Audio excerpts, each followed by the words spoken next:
Hello and welcome to the creator's commentary of Big Bad Wolf's Royal Blood. The third technically in the series. My name is Luigi Pangara. I'm the writer, director, producer, Machinima sound effects. I do everything except for the music. For the music I've got Angie Starr and Kevin MacLeod of tktk. So, why did I make this? I once said previously in another video, or perhaps it was a commentary, where I said that I had no ideas for a further story in the Big Bad Wolves universe.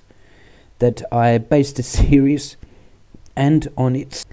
I based the series, the original series and its spin-off, The Purge Blades, on tropes specifically dealing with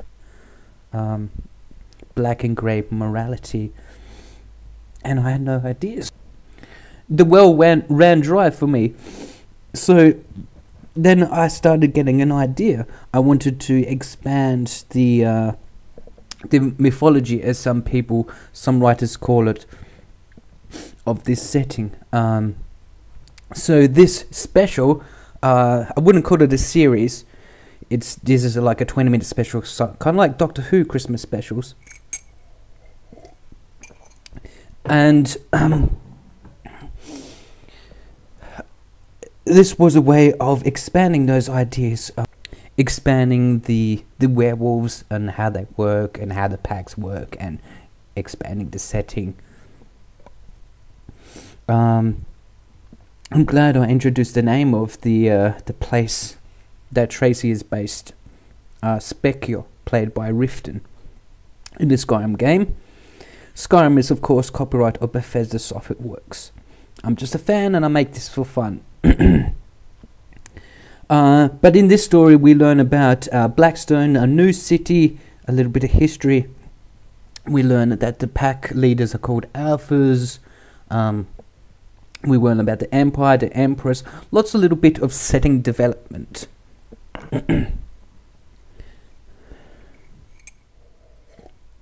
And although I didn't set out to make this particular story about morality, it sort of turned out that way in the end.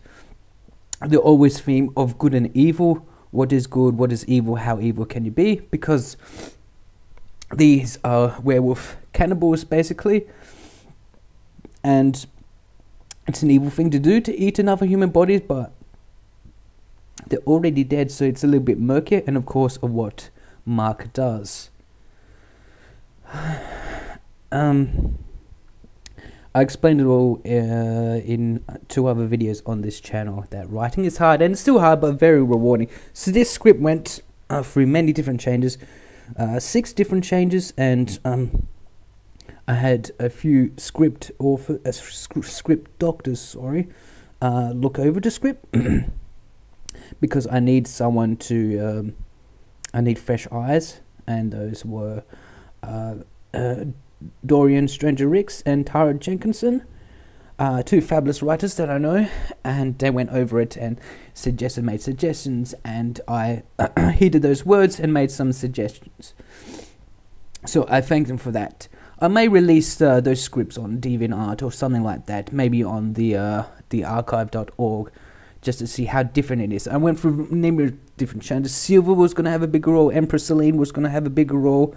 Lots of different things. Cassandra was still there, though she was a little bit different. Mark was there. Of course, Tracy was there. Everything was still there, you know. And also, I went through some very dark material.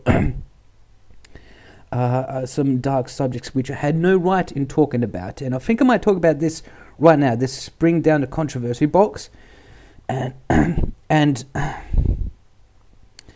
this story, it's a dark, and I try with these Big Bad Wolf stories, especially with episode 5 and episode 2 of the original web series, deal with very horrifying subjects, and I try to push the envelope as further as I can but not go over the edge, and this almost took me over the edge, even though I did my research on abuse, domestic violence. I did speak with BDSM people, and they do not act like Mark, just to say. What Mark did was close. I don't think Mark ever had sex with Cassandra or Isabella. I think in this type of setting, this big bad wolf setting, where women are badass, I don't think he would have gone away with that. However, I think he made I made reference to torture rack, which we do actually see, and he drew blood. He whipped him or something like that. Somehow he drew blood. This violent, non-pleasurable type sex. I'm not going to say a certain word, but I think you understand the somewhat implications there. I don't think it went as far as that, but writing something about abuse is kind of difficult, and it may lead you into trouble. So I try to avoid that, and hopefully it comes across that way. Sometimes when you write a dark subject, you get accused of liking that sort of thing, which is ridiculous, because if you write about space aliens, you're not an alien, you don't like space aliens, it just comes off across your mind. So, and I think the ending is it's an inelegant solution, and who's in like an abusive relationship, it's very difficult. So I try to avoid that at all costs, and I hope that I succeeded. But the morality is, this entire movie is about the difference. The crux of this movie is about the difference between Tracy's pack and Mark's pack. Tracy's pack, as she said in the end of the last series, that she was going to find these people and find these lost souls and teach them how to be a good werewolf. Say, do not murder. We're not allowed to murder. Don't murder people, okay? And don't go to the graveyards because you're going to get spotted by the guards, the police, the medieval police. And she generally wants to help people. Mark, on the other hand, he pretends to help. He's got this trusted nature. He smiles at you, and that's a big difference in how he charms them. He says, sure, I'll help you, come over, I'll protect you. And then he ends up using you for his bizarre, violent sexual fantasies. Once again, just to make sure, think of it as that scene in Event Horizon where they view the captain's log, or the crew log, and it's just a bunch of violent orgy. Very, very horrible stuff. Completely unlike BDSM or anything else, like very torturous type of thing. So Mark is using these werewolves, Isabella and Cassandra. He's using them. He's pretending to be their friend, and he's just using them for his bizarre behavior. And they feel trapped, and they and like I said, it's very difficult to get out of it.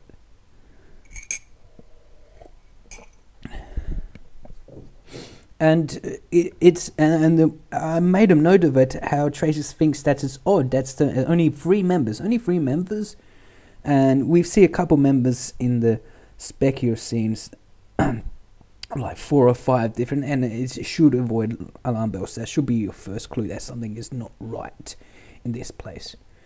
Because I was fascinated by these kinds of things. I've known a couple instances in my life where I've been part of a group, and like the leader of the group is pretending to be nice, and he or she is just using you for something else, money, sex, or something other. And it's a very sinister kind of evil. It's an evil I haven't much talked about in other of my other works. This using manipulated behavior, and it sort of goes back to the black and grey morality type thing. So I'm really proud of this story. I like the character development.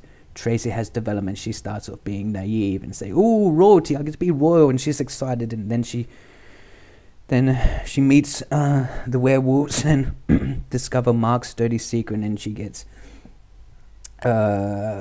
very disillusioned. Cassandra has a character arc from scared and slightly depressed, and she with the influence of Tracy, I think that she gets a bit better. Isabella, I didn't have much time to deal with her. I used her to create what's tension, like build up. I always knew that Mark had a deep dark secret, that he had these that he forced them to undress, forced the girls to undress each other, and you got to build it up. It's writing tool, you got to build it up. The longer you build up, the more satisfying the payoff, and I think it works.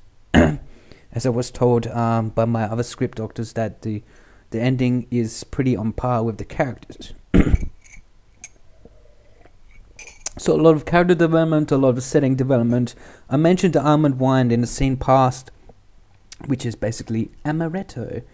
But I can't say amaretto because I've got this thing where I want to be as basic as I can. I can't use like long words, complicated words, because I want a general audience. Even though I can feel like if they have their own colloquialisms or jargon, something like that, I can use that, but for the most part I try to keep the... So let's talk briefly about character development and Tracy's makeup. See, you'll notice that when she's in the scenes in Specchio, she's not wearing the makeup, both as a bookend and as a piece of character development. Because she wants to impress the Duke, she wants to live like royalty, she wears makeup. And the thing is, I had some trouble with this. To achieve this effect of having her wear makeup and then she doesn't, I had to use two models of Tracy. I literally duplicated the NPC of Tracy, one with makeup and one without. The problem is that I'm very detail oriented, and because the makeup really does add to the character, it really brings out her eyes as it does in real life. And so I was wondering, oh no, maybe I did something wrong, maybe I accidentally duplicated it wrong and the chin is too big, or the jawline is too wide. But no, it was just the eye makeup for Tracy in her new scenes actually popped out and made it look different. So I had to painstakingly go back in and compare the two, and it was really difficult trying to see if I really did make a mistake. Hopefully I didn't, and hopefully I won't get any complaints saying that, oh no, I got two different characters, two different models. It is the best I could do. They're duplicated, they're similar in every way except for the outfit and to the makeup. I think Mark had started to fall in love with Tracy, and I think that's why he got a little bit upset at the end when he says, why weren't you wearing this? I think he started to fall for her, and it could be interpreted that he may have had designs for her, but I think he wanted someone to be his queen. He wanted to do these terrible things, and he thought that maybe Tracy was that kind of person. But Tracy is not. She's a very moral being, and she wouldn't have allowed it. So in the end, it was difficult to find out. I wanted Mark to die. I wanted him to die. I wanted that scumbag to die. And in the end, I decided to have Cassandra do it because it's part of her character. And I was going to have Tracy do it, but I thought, number one, she did that before in the previous series as she killed Christopher in self-defense. I didn't want to repeat what happened. And two, she's a very moral person. She doesn't kill unless in self-defense. So, and, you know, it's gonna add this other new theme which I had, which, you know, it was going to be a bit confusing. So the main themes is friendship. What is the nature of friendship? Using people and royalty and upper class. I did a lot of research for this about royalty. Originally, he wasn't going to be a duke. He was going to be a count, something like that. But count is nobility. Royalty is only... You only consider royalty if you're related to the emperor or the king or queen. If you're family related, and he's the second cousin. Which makes him a duke, because a duke is hereditary nobility, is a noble title. Counts don't have to be related to the royalty family, but you know, and since it's fiction, I could have written anything, but I thought I had to constrain things down to much more realistic things. So I did a lot of research on peerage, and no, I was never going to make them yowls as it is in the game. I may use Skyrim as an engine to make this, but it's not set in Skyrim. I do like how Skyrim differentiate the different clothes. There's like upper class, like fine clothes, and you got like a middle class, a lower class, and you got like stuff that the Jarls wear, and then a step up is what the Emperor wears. So you notice a lot of wide shots, and I do wide shots for a very specific reason. It's because what I like to call emotional closeness. If you want to get emotionally close to a subject, if a subject is talking about something personal life, or they're revealing something, you go for a close-up. But if you want to create tension, you go for a wide shot. And that's why you see in this scene and in the breakfast scene, there are a lot of wide shots, and the camera is slowly panning. I do that because I wanted to create tension. Wide shots equal tension. And you can see the same sort of effect in a movie called Pulp Fiction by Quentin Tarantino. See, wide shot. There we go. Because I want tension, because they're a tension scene. The hardest parts of making Skyrim Machinima is the violent bits here. As it's coming up, I got a mod which gives me kill cams every single time, but it takes a while to set up. The other hardest part of making Machinima is the over-the-shoulder shots of when people are talking. That is one of the difficult things.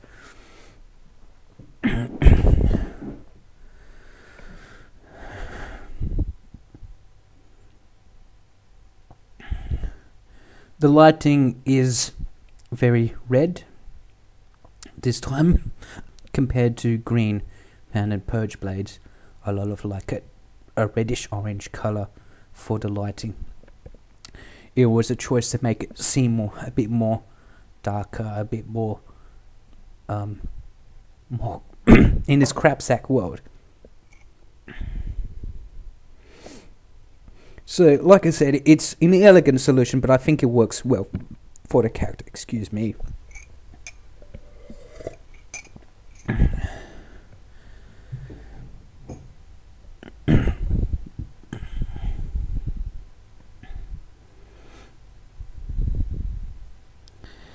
And, of course, we've got the introspective shots of Tracy talking about her experiences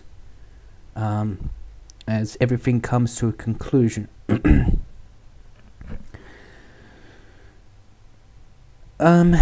Yeah. One other thing about the flashback to Mark's torture, because of the nature of YouTube, I can't go full nudity. So some of you may be disappointed in that, because otherwise I couldn't do that. Otherwise it would be taken off. I mean, on other video channels, they accept nudity, but you know, for modesty's sake and because I might have get my thing taken off, and I want people to enjoy this. So yeah, this was my big bad secret for a long months that I was gonna write this. Yeah, a lot of mods here. A lot of mods have been used. The eyes and lips and hair. Skyrim is almost unrecognizable. And as we're closing up, just like to say that that I've got no plans to make another one, but who knows, I may make another one. I didn't think I'd make this, but I made it.